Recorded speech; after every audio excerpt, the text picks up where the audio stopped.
എല്ലാവർക്കും എൻ്റെ ചാനലിലേക്ക് സ്വാഗതം. ഇന്ന് പറയാൻ പോകുന്നത് US പ്രസിഡന്റിൻ്റെ ഇലക്ഷനെ പറ്റിയാണ്.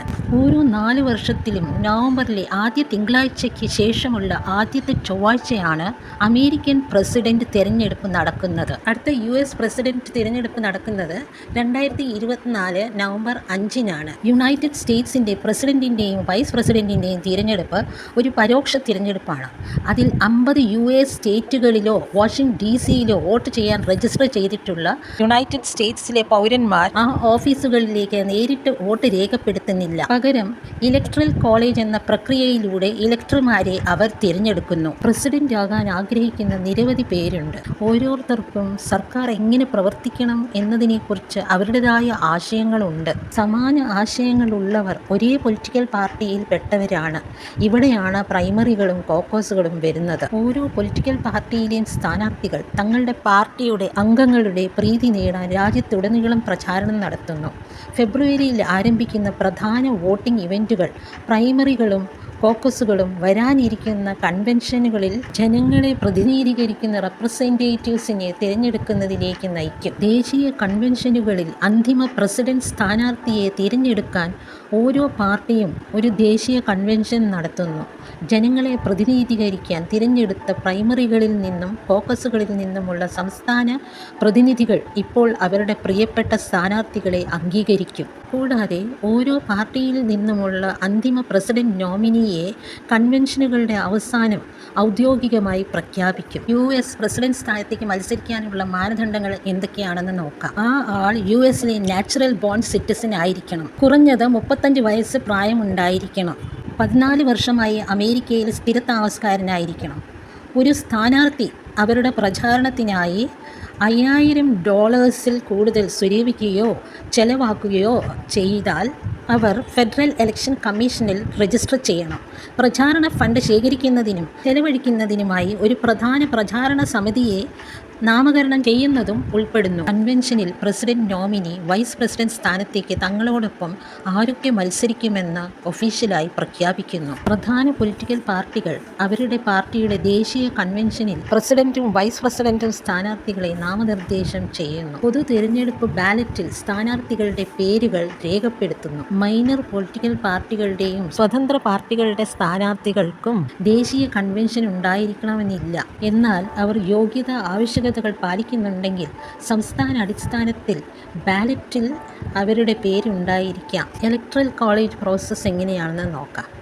നിങ്ങൾ പ്രസിഡന്റ് സ്ഥാനത്തേക്ക് ബാലറ്റ് രേഖപ്പെടുത്തിയതിന് ശേഷം നിങ്ങളുടെ വോട്ട് സംസ്ഥാനമൊട്ടാകെയുള്ള കണക്കിലേക്ക് പോകുന്നു. 48 സംസ്ഥാനങ്ങളിലും വാഷിംഗ്ടൺ DC-യിലും ആ സംസ്ഥാനത്തിനായുള്ള എല്ലാ ഇലക്ട്രൽ വോട്ടുകളും വിജയിക്ക് ലഭിക്കും. മെയിൻ, നെബ്രാസ്ക എന്നിവ അനുപാതിക സമ്പ്രദായം ഉപയോഗിച്ച് തങ്ങളുടെ ഇലക്ടർമാരെ നിയോഗിക്കുന്നു. പ്രസിഡന്റ് ഇലക്ഷനിൽ തിരഞ്ഞെടുക്കപ്പെടാൻ ഒരു സ്ഥാനാർത്ഥിക്ക് കുറഞ്ഞത് 270 ഇലക്ടർമാരുടെ വോട്ട് ആവശ്യമാണ്. വോട്ട് ചെയ്തതിന് ശേഷം നവംബറിലെ തിരഞ്ഞെടുപ്പ് രാത്രിയിൽ ഒരു വിജയിയെ പ്രഖ്യാപിക്കും.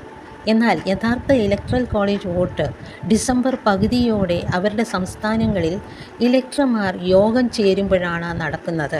തങ്ങളുടെ സംസ്ഥാനത്തെ ജനകീയ വോട്ട് വഴി തിരഞ്ഞെടുക്കുന്ന സ്ഥാനാർത്ഥിക്ക് വോട്ട് ചെയ്യണമെന്ന് ഭരണഘടന ആവശ്യപ്പെടുന്നില്ലെങ്കിലും ചില സംസ്ഥാനങ്ങൾ അങ്ങനെ ചെയ്യുന്നു. ഒരു ഇലക്ടർ അവരുടെ സംസ്ഥാനത്തിൻ്റെ പ്രസിഡന്റ് തിരഞ്ഞെടുപ്പിനെതിരെ വോട്ട് ചെയ്താൽ അവർ അവിശ്വാസിയായിത്തീരുന്നു. 2016 മത്സരത്തിൽ 7 ഇലക്ട്രൽ കോളേജ് വോട്ടുകൾ ഈ രീതിയിൽ രേഖപ്പെടുത്തി.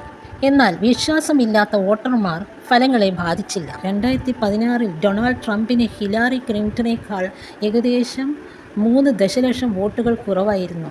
എന്നാൽ ഇലക്ട്രൽ കോളേജ് അദ്ദേഹത്തിന് ഭൂരിപക്ഷം നൽകിയതിനാൽ പ്രസിഡന്റ് സ്ഥാനത്തേക്ക് അദ്ദേഹം വിജയിച്ചു. ഈ വർഷം നവംബർ 3-നാണ് തിരഞ്ഞെടുപ്പ് ദിവസം. ഇലക്ട്രൽ കോളേജിലെ അംഗങ്ങൾ ഔപചാരികമായി ഡിസംബർ 14-ന് യോഗം ചേർന്ന് വോട്ട് ചെയ്യും.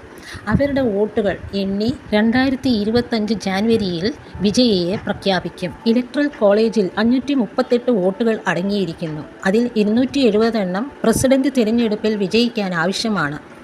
ഓരോ സംസ്ഥാനത്തിനും യുണൈറ്റഡ് സ്റ്റേറ്റ്സ് കോൺഗ്രസ്സിലെ പ്രതിനിധികളും സെനറ്റർമാരും ഉള്ള അത്രയും ഇലക്ടർമാർ ഉണ്ട്. നിലവിൽ 2 സംസ്ഥാനങ്ങൾക്ക് മാത്രമാണ് ഇലക്ട്രൽ വോട്ടുകൾ നൽകുന്നതിന് വിജയ് ടേക്ക് ഓൾ രീതി ഉപയോഗിക്കാത്തത്. നെബ്രാസ്കയിലും മെയിനിലും ജില്ലാ അടിസ്ഥാനത്തിലുള്ള അവാർഡ് സമ്പ്രദായം നിലവിലുണ്ട്.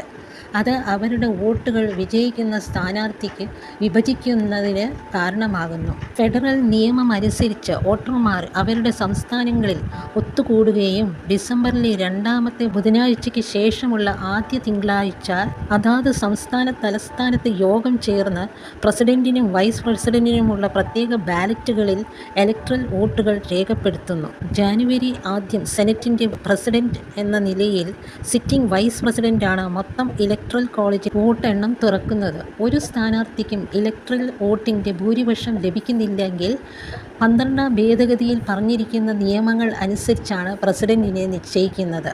ഉദ്ഘാടന ദിവസം പ്രസിഡന്റിനെ തിരഞ്ഞെടുത്തില്ലെങ്കിൽ തിരഞ്ഞെടുക്കപ്പെട്ട വൈസ് പ്രസിഡന്റായി പ്രവർത്തിക്കുന്നതാണ്. വീഡിയോ ഇഷ്ടപ്പെട്ടെങ്കിൽ ലൈക്ക് ചെയ്യണം, സബ്സ്ക്രൈബ് ചെയ്യണം.